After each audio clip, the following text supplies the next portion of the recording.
നോമ്പിൻ്റെ ഇന്നേ ദിവസം നാം ധ്യാനിക്കുന്ന വേദഭാഗം വിശുദ്ധ മത്തായി എഴുതിയ സുവിശേഷം 21 അധ്യായം 1 മുതൽ 17 വരെയുള്ള വാക്യങ്ങൾ. യേശു കർത്താവിൻ്റെ യെരുശലേമിലേക്കുള്ള പ്രവേശനമാണ് ഈ വേദഭാഗത്തിൻ്റെ കാതൽ എന്ന് പറയുന്നത്. യേശു കർത്താവ് യെരുശലേമിലേക്ക് പ്രവേശിക്കുന്നതിന് മുമ്പ് യേശു കർത്താവ് തൻ്റെ ശിഷ്യന്മാരെ അയക്കുകയാണ്. ഹോശന്ന പെരുന്നാളിൻ്റെ ദിവസം സംഭവിക്കുന്ന വലിയ ഒരു സംഭവമായിട്ടാണ് മത്തായി സുവിശേഷകൻ ഈ വേദഭാഗത്തെ ചിത്രീകരിക്കുന്നത്. തൻ്റെ 2 ശിഷ്യന്മാരെ അയച്ച് പറയുകയാണ്, നിങ്ങൾ ഗ്രാമത്തിൽ ചെല്ലണം, അവിടെ കഴുതയെ കെട്ടിയിരിക്കുന്നത് കാണും, അതിനെ അഴിച്ചുകൊണ്ട് വരണം, അതിനെ എൻ്റെ വാഹന മൃഗമായിട്ട് എനിക്ക് വേണം എന്ന് അവരോട് പറയുന്നു. ഹോശന്ന എന്ന് പറയുന്നത് പ്രവർത്തിക്കാനായിട്ടുള്ള സമയമാണ്. യേശു കർത്താവ് തൻ്റെ 2 ശിഷ്യന്മാരെ അയക്കുമ്പോൾ അവരോട് പറയുകയാണ്, പ്രവർത്തന സജ്ജരായിരിക്കുവാൻ നിങ്ങൾക്ക് സാധ്യമാകണം. ഹോശന്ന എന്ന വാക്കിൻ്റെ അർത്ഥം ഇപ്പോൾ രക്ഷിക്കുക എന്നുള്ളതാണ്.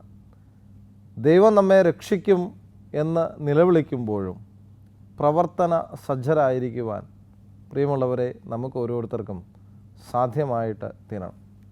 രണ്ടാമതായിട്ട് ഹോശന്ന എന്ന് പറയുന്നത് ഉത്തരത്തിനായിട്ടുള്ള ക്ഷണം ആണ്.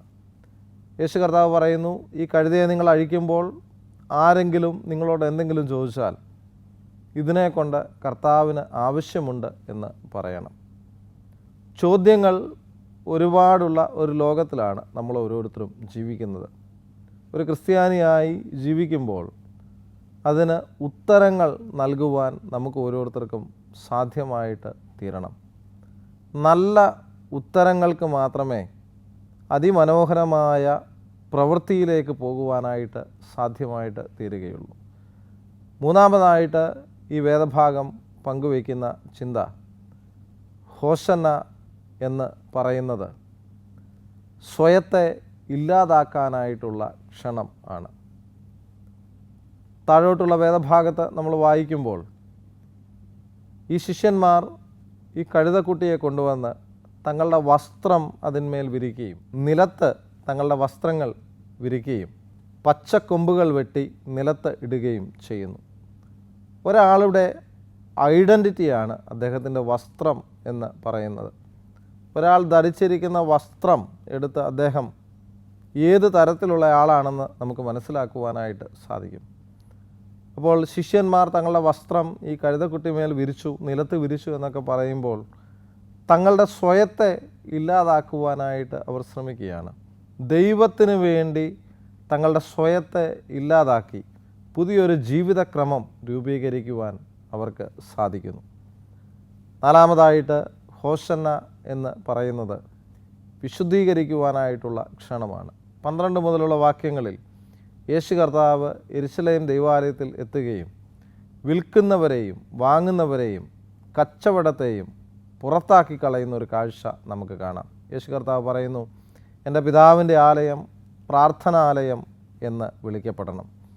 ഇന്ന് പലപ്പോഴും നമ്മുടെ ജീവിതം എന്ന് പറയുന്നത് പൗലോസ് അപ്പോസ്തലൻ ഓർമ്മിപ്പിക്കുന്നു, ദൈവത്തിൻ്റെ മന്ദിരമാണ് നിങ്ങളുടെ ശരീരം. അപ്പോൾ ആ ശരീരത്തെ വികലമാക്കുന്ന എല്ലാത്തിനെയും പുറത്താക്കി കളയുവാൻ നമുക്ക് ഓരോരുത്തർക്കും സാധ്യമായിട്ട് തീരണം. അങ്ങനെയാകുമ്പോൾ ഏറെ അനുഗ്രഹത്തോടെ ദൈവസന്നിധിയിൽ നിൽക്കുവാൻ നമുക്ക് ഓരോരുത്തർക്കും സാധിക്കും. നുറുങ്ങിയ ഹൃദയത്തോടെ ഇപ്പോൾ ഞങ്ങളെ രക്ഷിക്കണമേ എന്ന് ദൈവത്തോട് പറയുവാനായിട്ട് സാധിക്കും. അങ്ങനെ ഈ ഹോശന്നയുടെ ഈ നോമ്പിൻ്റെ നാളുകളിൽ ദൈവമായ കർത്താവ് നമ്മളെ കൂടുതൽ അർത്ഥവത്തായ ജീവിതം നയിക്കുവാൻ ഇടവരുത്തട്ടെ. അതിന് ത്രിയേക ദൈവം നമ്മെ സഹായിക്കട്ടെ. ആമേൻ.